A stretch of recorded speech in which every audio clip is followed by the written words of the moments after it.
Bonjour et bienvenue dans cette nouvelle vidéo. Aujourd'hui nous allons parler température polaire, mais aussi suspension. A tout de suite.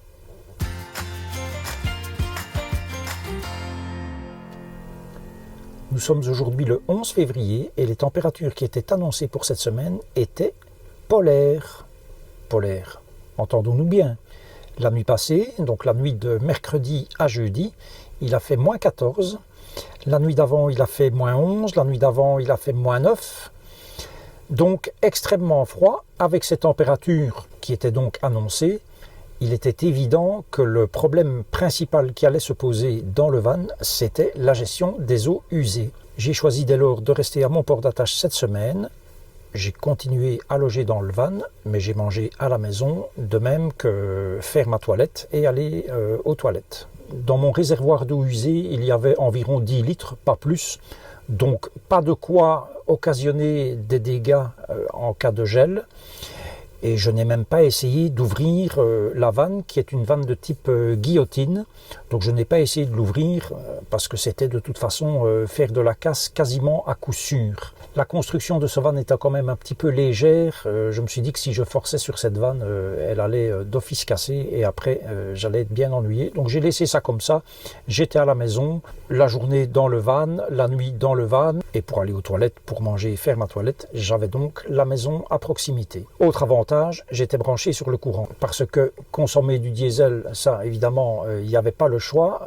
Mais l'électricité, je préférais quand même me brancher sur le courant, notamment pour le frigo, économiser du gaz. Je précise aussi que le van était exposé sur son flanc gauche, côté conducteur.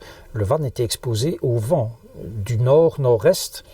Et c'était un vent vraiment glacial. Tous les jours, j'ai mis les sopplaires aux vitres de cabine. J'avais une espèce de tenture ici pour essayer d'atténuer autant que faire se peut le froid qui vient de la cabine, qui est quand même la plus grosse source de froid, ainsi que le plancher. Bon, le plancher, ça malheureusement, je ne peux rien y faire. Et ma foi, je n'ai pas eu froid du tout. Et comme je l'ai déjà dit dans la vidéo relative au choix du chauffage gaz ou diesel, ce Truma est redoutable d'efficacité. Voilà, je me suis levé comme n'importe quel autre matin avec 20-21 degrés dans le van. Il est évident qu'avec des températures extérieures pareilles et le vent, la consommation de diesel est assez importante.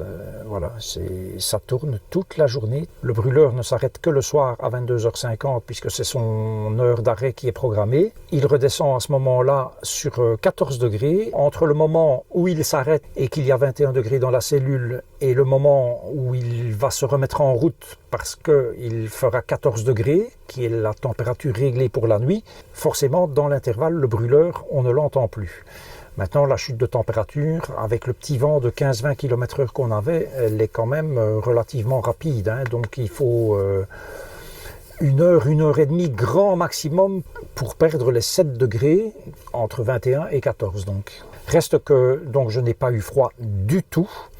À aucun moment de la nuit ni de la journée. Il faut dire que j'ai des draps polaires qui sont assez exceptionnels et qui fonctionnent d'ailleurs tout aussi bien en été qu'en hiver. Oui, oui. Aussi bizarre que cela puisse paraître, je garde ces draps en été parce qu'ils me protègent aussi de la chaleur. Voilà. C'est comme ça. Et en hiver, ils me protègent du froid. Donc, parfait au niveau du chauffage, avec forcément le seul bémol qui est la consommation de diesel et d'électricité. Bon, il se fait que moi j'étais branché sur le 220 volts, donc je n'ai pas eu ce problème-là. Maintenant, il y avait un grand soleil toute la journée, puisque le ciel gris en Belgique a enfin fait place au soleil. Grand ciel bleu, superbe.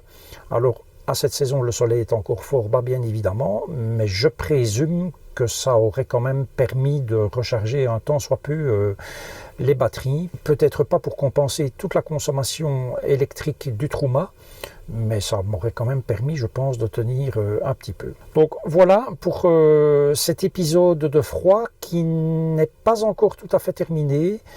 Je pense que c'est à partir de dimanche qu'on va récupérer des températures positives en journée, toujours négatives la nuit, mais nettement moins basses que ce qu'on a connu, notamment la nuit passée. Moins 14, ça c'était quand même très très bas. Mais voilà, on va récupérer des températures positives en journée, donc je vais pouvoir remettre en service les eaux usées. Et l'avantage, c'est que non seulement on récupère des températures positives le jour, mais on conserve le soleil, d'après les prévisions. Tout ça est formidable. Second point, et certainement le point le plus important de cette vidéo, les suspensions. Je vous avais précisé dans la vidéo précédente que j'allais opter pour le système de suspension Sumo Springs. Alors ce n'est pas un système de suspension à proprement parler. Rien à ce qui est matériel d'origine de la suspension n'est changé, hormis les butées de suspension à l'arrière, mais il n'y a pas de changement de ressort, de changement de lame, de changement d'amortisseur ou tout cela. J'ai rendez-vous demain pour l'installation de ce kit Sumo Springs à l'avant et à l'arrière. En attendant, je vous montre à quoi ressemble la suspension arrière pour le moment. Comme vous pouvez le voir, une seule lame à l'arrière, alors que certains véhicules en ont deux. Et vous voyez qu'en fait, la lame, dans le cas de mon van, elle est droite et elle est déjà contre la butée. Or, la butée, normalement, ne sert qu'à empêcher la lame de se courber dans l'autre sens et on ne devrait pas rouler tout le temps comme ça sur la butée. Et donc, je comprends en voyant cela pourquoi ce véhicule, la suspension, c'est une vraie saloperie. Le moindre tournant qu'on prend dans un rond-point, on doit le prendre à 25 ou 30 km/h. On a toujours peur de se renverser.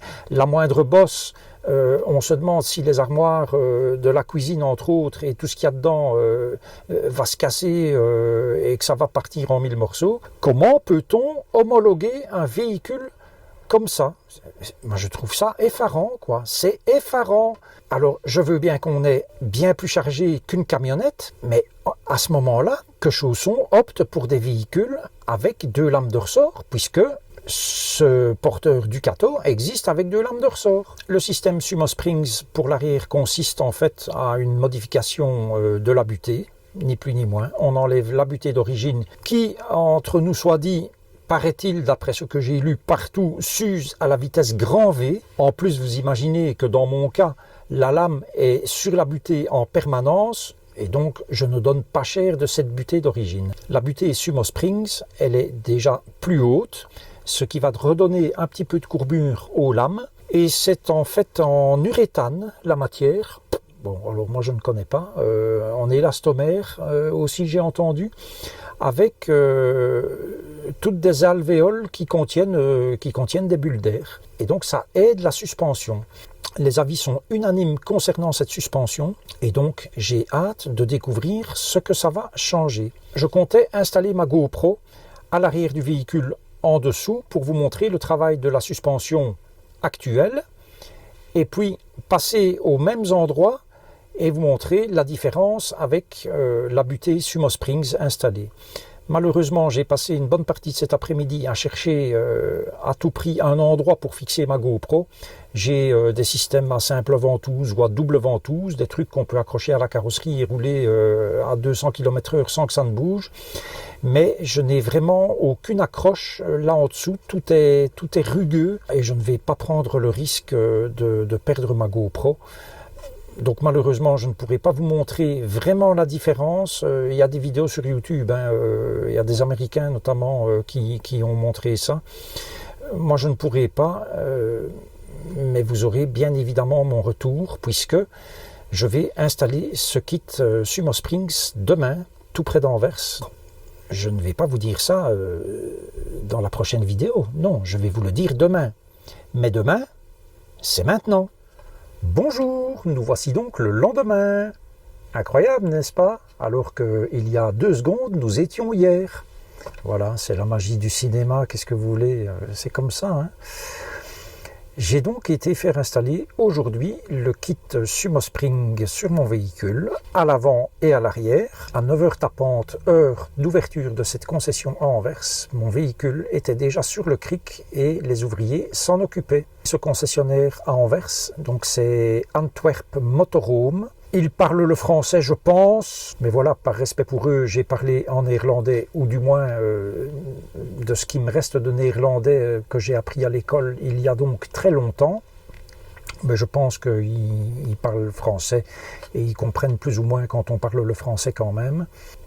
Excellente expérience chez ce concessionnaire qui vend du Lastrada, du LMC et du Sunlight. Je pense que ce sont toutes des marques allemandes. Et la Strada, je peux vous dire que c'est vraiment un autre monde, hein, pour finalement pas énormément plus cher que du chausson, qui vous en offre nettement moins aussi.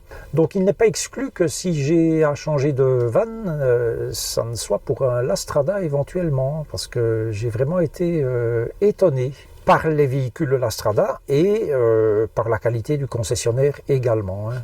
Parfait, expérience parfaite. Que dire des Sumo Spring? Eh bien, les deux butées arrière ont été enlevées. Je vais vous les montrer. Je vous ai expliqué hier, c'est-à-dire quelques minutes avant dans cette vidéo, que je roulais en fait sur les butées. Et à mon sens, les butées ne sont pas prévues pour ça. Elles sont prévues pour empêcher les lames de se retourner, comme je l'ai expliqué. Et donc voici à quoi ressemblent les deux butées qui ont été enlevées. Comme vous pouvez le voir, il y en a une qui est bien plus usée que l'autre. Celle-ci, que je secoue, elle est bien plus usée que l'autre. On se demande bien pourquoi. Et vous voyez déjà la tronche qu'elles ont, alors que le véhicule n'a que 6700 km. Ça n'aurait pas fait long feu. Et vous imaginez comme le véhicule peut souffrir de toujours rouler là-dessus. Il reçoit vraiment tous les chocs de la route. Alors sans doute pas en France, parce qu'en France, vous avez quand même des bien plus belles routes que chez nous, mais chez nous, les routes qui sont catastrophiques, vous imaginez comme le véhicule souffre, et pas seulement les suspensions, mais tout ce qui est mobilier, tout ça est secoué dans tous les sens. Je vous mets une photo avant et une photo après, et vous allez voir la différence. Donc l'arrière a été surélevé de 5 cm. C'est vous dire comme c'était affaissé en fait, hein. Et l'avant de 2,5 cm, bien entendu, ils m'ont réglé les phares, voilà, donc un service impeccable. Au niveau du comportement routier, dans les virages, ça c'est clair, le van vire maintenant à plat, à tel point qu'un virage qui était assez long avec deux bandes, j'ai dépassé une Porsche en driftant, même avec le van, hein, sans devoir utiliser le frein à main, j'ai drifté.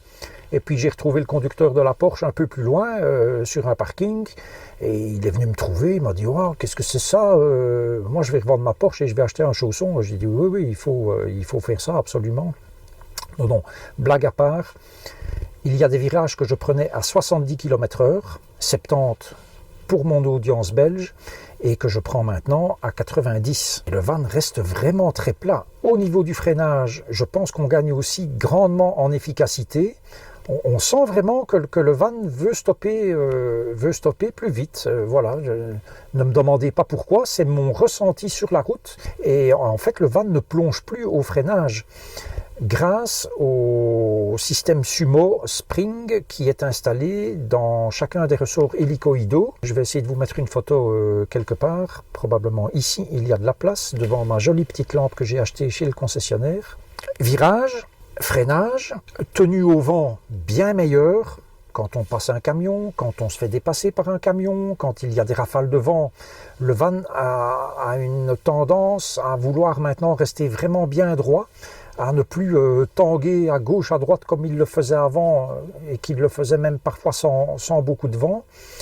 Et puis alors au niveau des bosses, bien sûr on les sent toujours, bien sûr les couverts qui se trouvent dans le tiroir de la cuisine en dessous de l'évier continuent de sauter parce que les bosses en Belgique c'est quelque chose quand même, hein. Mais on sent que tout est beaucoup plus doux. Le tout pour 605 €. Toute taxe comprise, montage compris, le montage a duré environ 50 minutes. Et en conclusion, donc je suis enchanté déjà par la modification que j'ai faite au niveau de la chambre et de la soute, et puis maintenant la modification au niveau des suspensions, qui, j'oserais presque le dire, était dans mon cas indispensable quand vous voyez l'usure des butées d'origine. Et moi, mon ressenti au volant est vraiment totalement différent, c'est presque un autre véhicule. Les désavantages par rapport à une suspension pneumatique que vous pouvez régler vous-même au tableau de bord, c'est que c'est certainement moins performant, ça je n'en disconviens nullement. Maintenant, il y a de nombreux autres avantages, en Belgique notamment les problèmes de contrôle technique. vous n'êtes pas obligé de refaire un COC. Les Sumo Springs, j'ai bien demandé chez Antwerp Motorhomes au niveau du contrôle technique, il n'y a pas de problème. Et effectivement, j'ai été vérifier le règlement du contrôle technique qui stipule qu'on ne peut pas changer de silent block. Or, à ma connaissance, une butée n'est pas un silent block. La fonction n'est pas du tout la même. Donc, pas de problème de contrôle technique. Beaucoup moins cher que la suspension pneumatique. Aucune chance que ce système soit crevé, alors qu'un coussin de suspension pneumatique peut crever. Et là, vous êtes quand même vachement dans la mouise, si c'est le cas. C'est garanti à vie. Et le principe de fonctionnement, c'est que plus la butée va être écrasée, par le poids du véhicule ou en virage, etc., au plus elle va résister à cet écrasement, puisqu'il y a dedans des milliers de micro-bulles d'air, et au plus elles se font écraser, au moins elles peuvent se faire écraser. Donc ça résiste de plus en plus. Enchanté, franchement, même ceux qui n'ont pas un van qui avait vraiment le derrière par terre comme le mien, je trouve que ça vaut la peine. Pour le prix, ça vaut vraiment la peine. Je recommande chaudement. Alors, vous pouvez trouver ça en France, ça se vend. J'ai vu chez Narbonne Accessoires, sur moncampingcar.com, chez Rémi Frères dans le 16, c'est en Charente. Ils ont fait d'ailleurs une excellente vidéo sur le montage de ce système. Donc, pour moi, c'est le deuxième très gros changement ici en 2021 pour ce van. J'espère que cette vidéo aura été suffisamment informative pour vous. Je vous dis à la prochaine et d'ici là, prenez grand soin de vous.